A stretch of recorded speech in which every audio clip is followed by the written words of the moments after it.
നമ്മൾ ഇതുവരെ കണ്ടെത്തിയതിൽ വെച്ച് ഭൂമിയുടെ ഏറ്റവും അടുത്ത് കിടക്കുന്ന ബ്ലാക്ക് ഹോളാണ് ഗയ BH1 എന്ന് പറയുന്ന ബ്ലാക്ക് ഹോൾ. ഏകദേശം 1600 ലൈറ്റേഴ്സ് അകലെയാണ് ആ ബ്ലാക്ക് ഹോൾ ഇപ്പോൾ ഉള്ളത്. ഈ 1600 ലൈറ്റേഴ്സ് എന്ന് പറയുന്നത് ഒരുപാട് വലിയ ദൂരമൊന്നുമല്ല. പ്രപഞ്ചത്തിലെ ഓരോ വസ്തുക്കൾ തമ്മിലുള്ള ദൂരം വെച്ച് നോക്കുന്ന സമയത്ത് ഈ 1600 ലൈറ്റേഴ്സ് എന്ന് പറഞ്ഞാൽ അടുത്ത് തന്നെയാണ്. പക്ഷേ ഈ ബ്ലാക്ക് ഹോളിനെ കൊണ്ട് ഇപ്പോൾ ഭൂമിക്ക് എന്തെങ്കിലും ഒരു പ്രോബ്ലം ഉണ്ടാവുമെന്ന് ചോദിച്ചാൽ ഉണ്ടാവില്ല. നമ്മൾ ജീവിക്കുന്ന മിൽക്കി വേ ഗാലക്സിയിൽ മാത്രം എത്രത്തോളം ബ്ലാക്ക് ഹോളുകൾ ഉണ്ടാവുമെന്നാണ് നിങ്ങൾ വിചാരിക്കുന്നത്? സയൻറ്റിസ്റ്റുകൾ പറയുന്നത് 100 മില്യൺ ബ്ലാക്ക് ഹോളുകൾ ഉണ്ടാകുമെന്നാണ്. അതായത് 10 കോടി ബ്ലാക്ക് ഹോളുകൾ. അല്ല, ഞാനിങ്ങനെ ബ്ലാക്ക് ഹോളുകൾ എന്ന് പറയുന്നുണ്ടല്ലോ, ശരിക്കും പറഞ്ഞാൽ എന്താണ് ബ്ലാക്ക് ഹോളുകൾ? സ്പേസിൽ ഒരു സ്ഥലത്ത് ഗ്രാവിറ്റി വളരെ കൂടുതലാണ്. ആ സ്ഥലത്തേക്ക് എന്ത് പോയാലും പിന്നെ അത് തിരിച്ചു വരില്ല. അത്രയ്ക്ക് പവർഫുള്ളാണ് ആ സ്ഥലം. ആ സ്ഥലത്തിൻ്റെ പേരാണ് ബ്ലാക്ക് ഹോൾ. ഉദാഹരണത്തിന് വളരെ സിമ്പിളായിട്ട് പറയുകയാണെങ്കിൽ, നിങ്ങൾ നിൽക്കുന്നത് ഒരു മരുഭൂമിയിലാണെന്ന് സങ്കല്പിക്കുക. നിങ്ങളുടെ കയ്യിൽ ചെറിയൊരു ടോർച്ചുണ്ട്, രാത്രിയാണ്.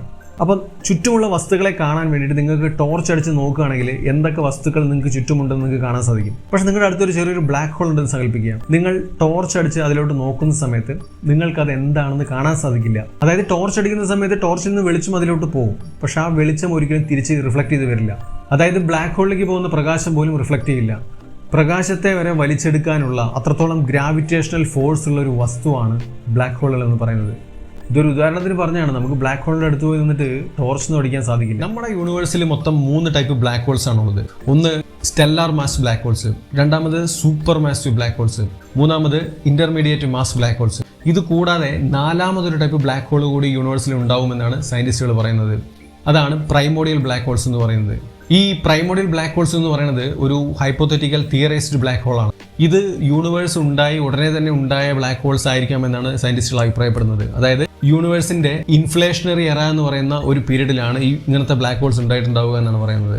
ഇൻഫ്ലേഷണറി എറ എന്ന് വെച്ച് കഴിഞ്ഞാൽ യൂണിവേഴ്സിൽ നക്ഷത്രങ്ങൾ ഉണ്ടാവുന്നതിന് മുമ്പ്, ആദ്യമായിട്ട് നക്ഷത്രങ്ങൾ ഉണ്ടാവുന്നതിന് മുമ്പാണ് ഈ ഇൻഫ്ലേഷണറി എറ. ഈ ടൈമിലാണ് ഈ പറയുന്ന പ്രൈമോഡിയൽ ബ്ലാക്ക് ഹോൾസ് ഉണ്ടായിട്ടുള്ളത്. സാധാരണ ബ്ലാക്ക് ഹോൾസ് ഉണ്ടാവുന്നത് എങ്ങനെയാണെന്ന് വെച്ച് കഴിഞ്ഞാൽ ഒരു നക്ഷത്രത്തിൽ നിന്നാണ് ബ്ലാക്ക് ഹോൾസ് ഉണ്ടാവുന്നത്. ഉദാഹരണത്തിന് സൂര്യനേക്കാൾ ഒരുപാട് മാസ് കൂടിയിട്ടുള്ള ഒരു നക്ഷത്രം, അതിൻ്റെ അവസാന കാലഘട്ടം എത്തി ആ നക്ഷത്രം മരിച്ചു പോകുന്ന സമയത്ത്, മരിച്ചു പോകുന്ന വെച്ച് കഴിഞ്ഞാൽ അതിൽ ന്യൂക്ലിയർ ഫ്യൂഷൻ അവസാനിച്ച് അതിന് സൂപ്പർനോവ എക്സ്പ്ലോഷൻ സംഭവിക്കും.